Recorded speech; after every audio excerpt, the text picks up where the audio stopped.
Good morning, students. We'll continue with the birth control methods. I told you there are various methods for birth control. Out of that, we have seen the natural method. Under natural method, you have studied three different methods, that is periodic abscess, coitus withdrawal, and lactational amenorrhea. Those three were the natural method of birth control. And the second type was called mechanical or barrier methods, where we use certain mechanical device in order to avoid the pregnancy, under which we have studied that use of condom, use of diaphragm or cervical cap, and also intrauterine devices.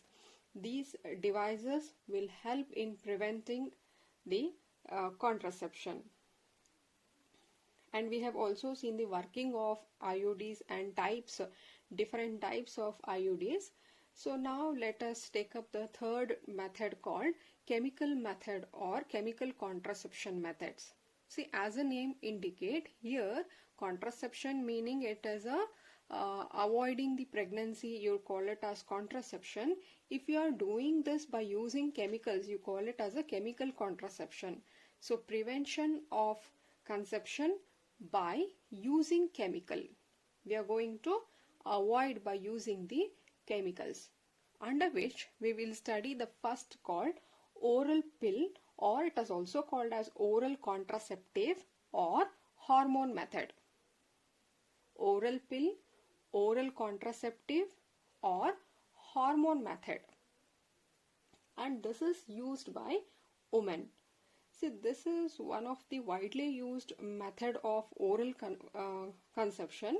Here the pills are taken, that is they are in form of tablets. These pills are taken every day continuously for a period of 21 days, and starting from 5th day of menstrual cycle. So taken every day continuously, a woman has to take this starting from the 5th day of the menstrual cycle. From her 5th day till the 21 days, that is till 25th day, she has to take this continuously every day. Clear? And these pills actually contain the hormone estrogen and progesterone. These hormone will inhibit the ovulation. How these pills work is that, one, they will inhibit the ovulation. You know what is ovulation?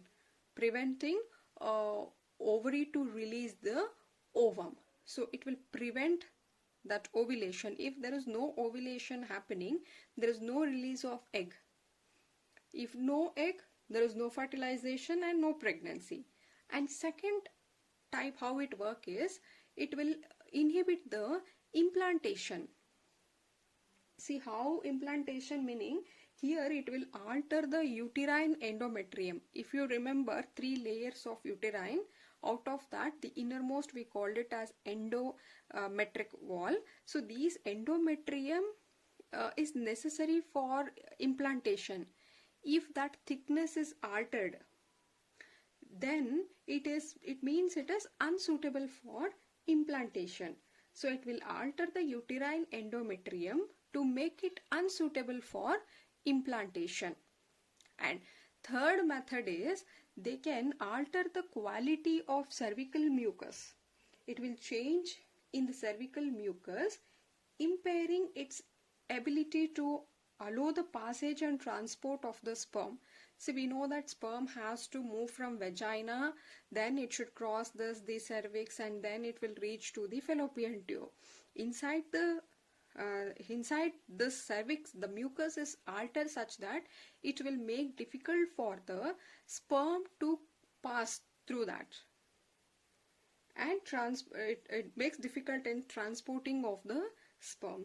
It can also inhibit the motility and secretory activity of fallopian tube. See, this is the working of the oral pills. Am I clear? Oral pill, it is used by women. It has to be taken every day continuously, starting from it has to be taken for a period of 21 days. And the first day for taking tablet starts from the 5th day of menstrual cycle till 21 days. That is till 25th day of menstrual cycle she has to take. Then there is a gap. Then again she has to repeat taking tablets in the next. So here these tablets, this pill contains the hormones called estrogen and progesterone in combination here. The working of these pills are here. It can inhibit the ovulation, it can inhibit the implantation, it can alter the cervical mucus, thereby it will make the sperm entry, the transport of the sperm difficult. So these are all how they work. And most common tablet here is, see, the Maladi. If you have seen advertisement, the Maladi, it's actually a steroid hormone. That is also a combination of estrogen and progesterone. After that, but that was a daily pills. And this is important here. This Saheli, which is a non-steroid hormone, but these are weekly pills. No need to take it every day. It is taken once in a week. That's why you call them as a weekly pills. Important, Saheli. Clear? And what we are talking here as a daily thing, which you have to take daily. And this is the Saheli, is a weekly pill.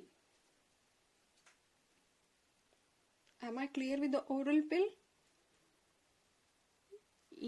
How they inhibit ovulation means they actually inhibit the release of FSH and LH hormone. We already know the importance of this FSH and LH hormone. These are, it will actually inhibit the release of FSH and LH from the pituitary gland. Therefore, if this is not there, you cannot see the maturation of Graafian follicle will not happen and ovulation do not occur as long as pills are taken. When the pills are stopped on 25th day, menstrual cycle is initiated again. Clear? So, moving to the next, under the chemical contraception, it is called vaginal spermicide. So, it is vaginal spermicide. Spermicide meaning something which will kill the sperms are called as spermicide, like fungicide, bactericides, we have studied pesticide, like that. It is spermicide meaning which will kill the sperm, but that are sprayed in the vagina. See, sperm killing chemicals, these are all the sperm killing chemicals, can be in form of a foam, or it can be a cream, or it can be a gel like. But these are introduced into the vagina before intercourse to kill the sperm.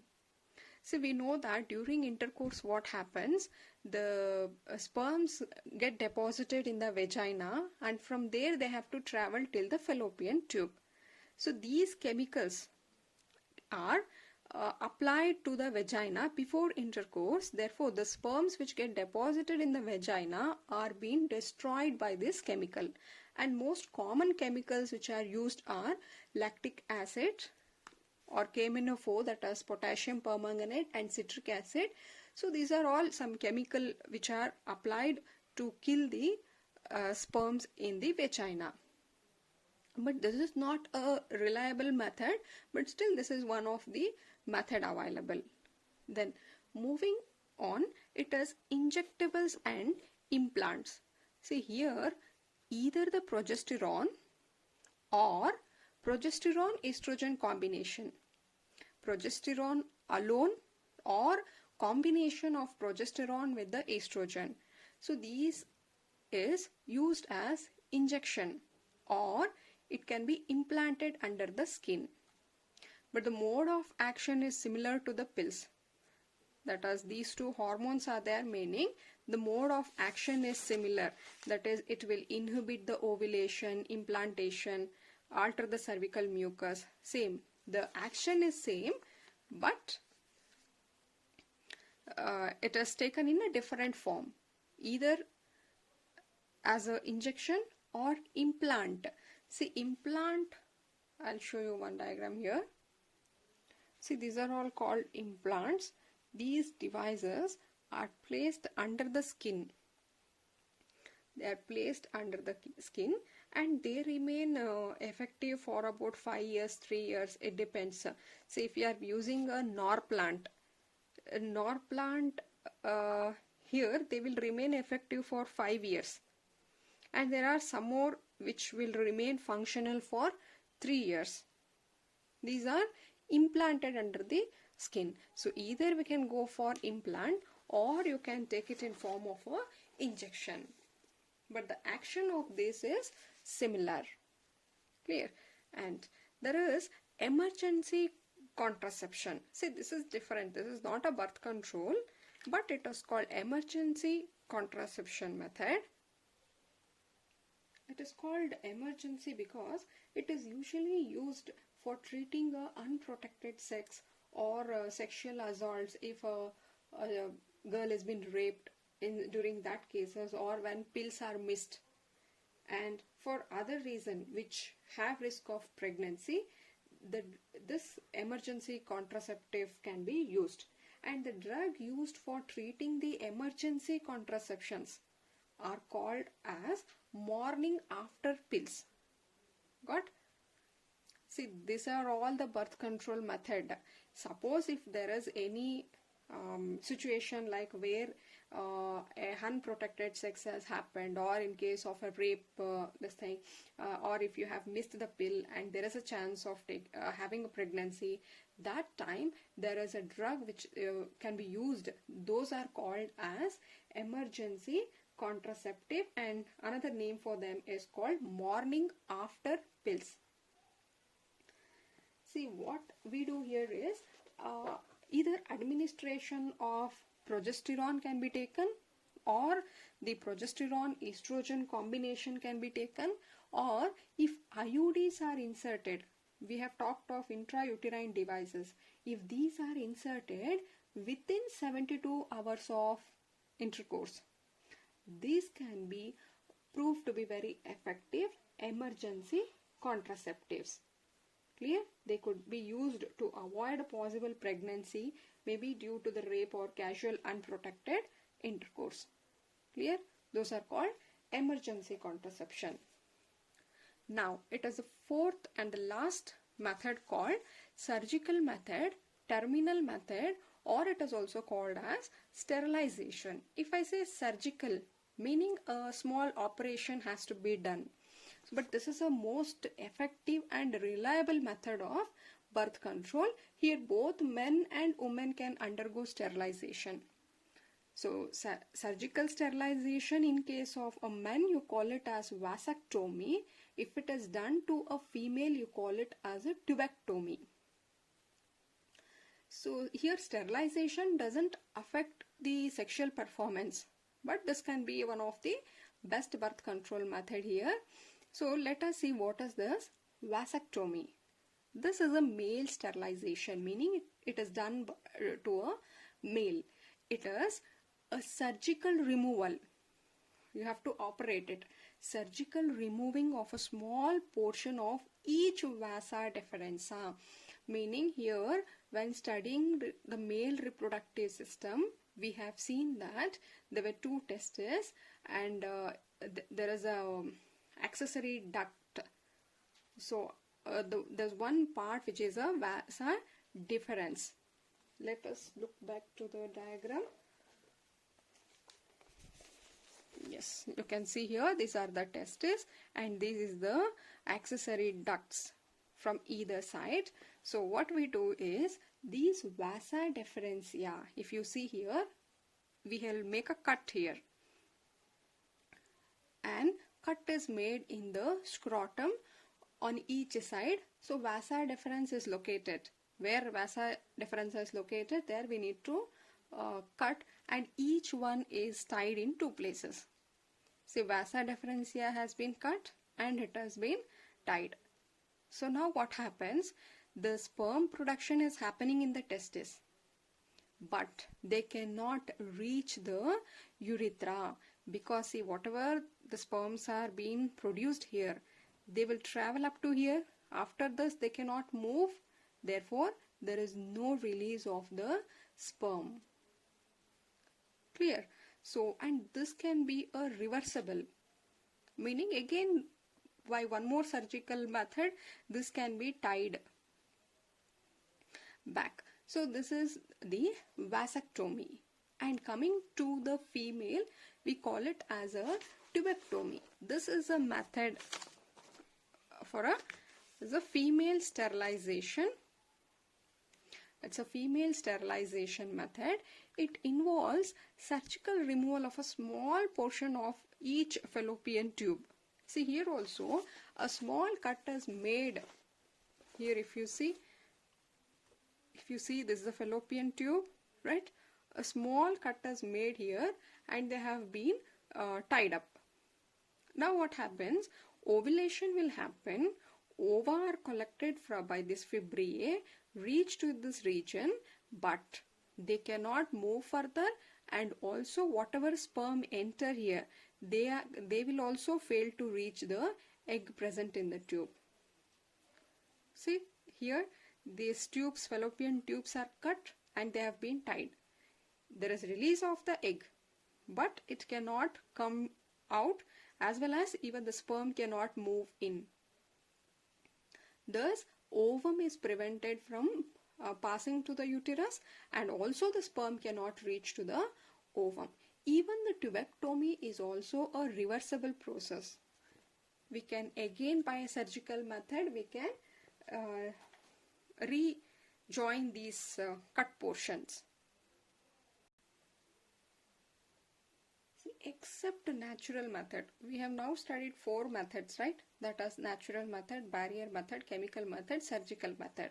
Out of these 4, except the natural method, all other contraceptive methods what we have seen, they are unnatural. We are going to use some other thing. Either we are using some mechanical device, or we are using some chemical, or we are going for a surgical method. So here there must be some side effects. See, these are all not the natural phenomena. We are actually going against the natural event. Therefore, there must be some side effects. So the side effects here can be nausea, abdominal pain, or breakthrough bleeding, irregular menstrual bleeding, even the breast cancer. Very rare, but still it cannot be neglected. So these are all some of the side effects of using these contraceptive methods. Here important is selection of suitable contraceptive method, and this should always be undertaken by the consult of a doctor, a qualified medical professionals. See, there are so many methods. Which method to opt? Which is the convenient method? The selection of that is very important, and you cannot make our own decision here. Always a consult to a medical professional is very important, right? So these are all some side effects, but at the same time we also have certain advantages of these contraceptive methods. Like apart from the birth control thing, they are also giving protection against the sexually transmitted diseases like AIDS and all, right? And 1 or 2 child by the couple means a long and satisfying family life, right? If you are, see, this birth control, because of this birth control method, we are able to get 1 or 2 child by a couple. So that means what? The couple can have a long and a satisfying family life, happy reproductive health, and also well brought up children. So these are all some use, and these are all some side effects of the contraceptive methods. Apart from this, again we have the removal of gonads and uterus. See, these are not a perfect birth control method because it's irreversible. See, what we have studied, if you want to call it as a ideal contraceptive methods, it should be reversible, right? Because our intention is not to stop the pregnancy. It is only to get a small space or to have a minimum child here. So the removal of gonads or uterus is a irreversible process, meaning once if you remove the testis, if you remove the ovary, or if you remove the uterus from our body. That means what? Again, you cannot insert the uterus or ovary or the testis. Therefore, it is an irreversible process. And this removal of gonads, gonad meaning we are talking of the testis and ovary. These two are called as gonads. Removal of gonads will result in adverse side effect. Why? Because we also studied that in class 11. These testes and ovary are the endocrine gland. They secrete certain hormones. Apart from being a sex organ, they are also endocrine gland. Therefore, if you remove this testis or ovary, definitely it is going to affect the body, because it's one of the important role in the endocrine system. Therefore, but still this is used because these operations are performed only if you imagine if there is a disease, if there is some infection in the ovary, or you can see cervical cancer. So during that cases, only if organs are diseased or damaged, that time we have no option. So removal of these organ is better than